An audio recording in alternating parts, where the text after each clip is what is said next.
Hello and welcome to Planet 40k.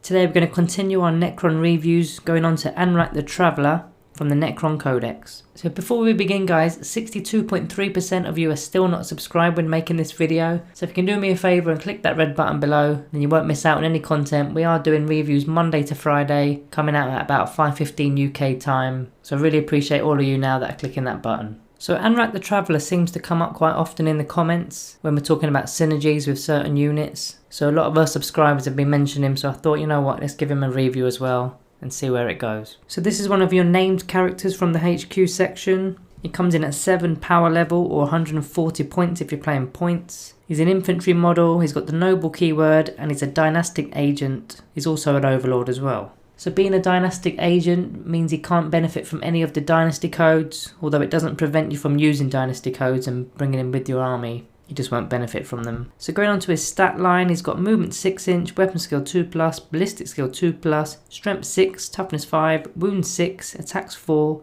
leadership 10 and a 3+ save. So the stat that jumps out to me is his strength stat, which is strength 6. All the other nobles in the codex are strength 5. So I'll be interested to see how that interacts with his weapons and whatnot later in the video. So moving on to his abilities then, he's got living metal, where he's able to get a lost wound at the start of every turn. He's got command protocols, which is your army wide buff, which you predetermine before the actual game begins, and every battle round you get a buff if you're within 6 inches of a character and you've got a noble on the table. And as Anrak the Traveller is a character and a noble, he will always be benefiting from the command protocols. He's got My Will Be Done, which is in your command phase, you select one friendly core unit within 9 inches of the model, and until the start of your next command phase, each time that unit makes an attack, you +1 to their attack's hit roll. So that works really nicely with your warriors being able to hit on 2s.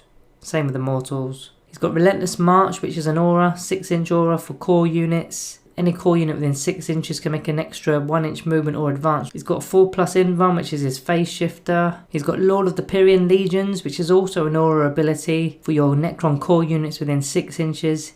It adds +1 to their attacks characteristic. So that's going to work really nicely with your Lich Guard. And then finally he's got Minding the Machine, so at the start of your shooting phase you can select an enemy vehicle model that is visible, and within 12 inches of this model you roll 3d6, and if the model is actually Titanic you only roll 2d6, and if the result is greater than or equal to their leadership characteristic, then you can shoot one of the model's ranged weapons as if that model was your own, and you'll be using Anrak's ballistic skill as well, which is really nice because it's a 2+. Just a quick note on his abilities: if you're playing multiple dynasties within your list, Anrak the Traveller can actually benefit all of them because his abilities aren't specific for a certain dynasty, they just say a Necron's core unit. So that's his abilities then. Going on to his weapon loadout. So he comes stocked with a Tachyon arrow and a war scythe. So the Tachyon arrow is a once per battle only weapon. It's 120-inch range. Assault 1, Strength 12, -5 AP and D6 damage. So it's a massive weapon, but you can only use it once unfortunately. You'd probably be using a command reroll here if you roll a 1 to hit, or if you roll poorly for the damage roll, because you want to be getting a high damage with this if it's a once per only weapon. He's also got a war scythe, so it's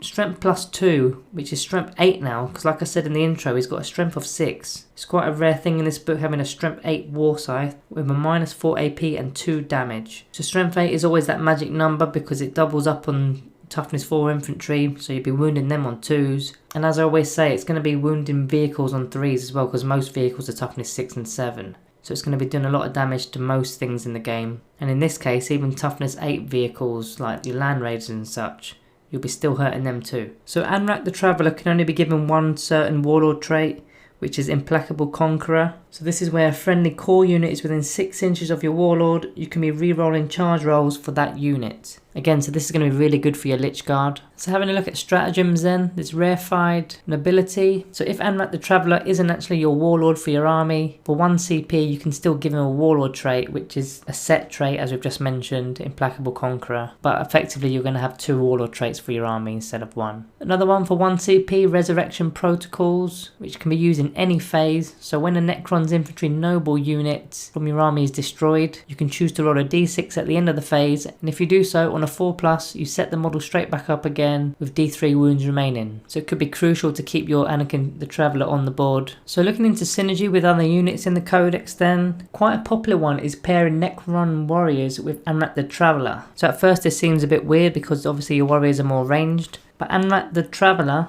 gives core units within 6 inches an extra attack. Now if you use the Novak dynasty and use their stratagem for 1 CP blood rights, you gain another attack. So now you're talking about Necron warriors with 3 attacks each and re-rolling their charge roll due to his warlord trait. Now if you've got a 20-man squad of these guys with 60 attacks at strength 4, that's pretty decent. And not only that, there'll be a -1 AP because again they're Novak. And don't forget the +1 to hit as well with the My Will Be Done rule. It's a really good little combination there for having shooty warriors that can also be very brutal in combat too. The more obvious bit of synergy here is applying Anrak the Traveller with a bunch of Lich Guard. Again with the Novak dynasty for the Lich Guard, so +1 to their attacks using blood rights. Then again applying the My Will Be Done for the +1 to hit, and again being able to re-roll their charge roll due to the Traveller's Warlord trait, and gaining an extra -AP modifier on top. But these guys are even more brutal in combat, as you know. So overall I do feel like this model is a good selection. I don't know if he's much better than the Overlord or not, I don't think he is. I mean, one of the main reasons to be selecting an Overlord is the Resurrection Orb or the Eternity Orb relic, so not having access to that is quite a bit of a flaw here. He does have a better War Scythe with the strength 6 than the +2. He also actually has an extra wound over the Overlord as well,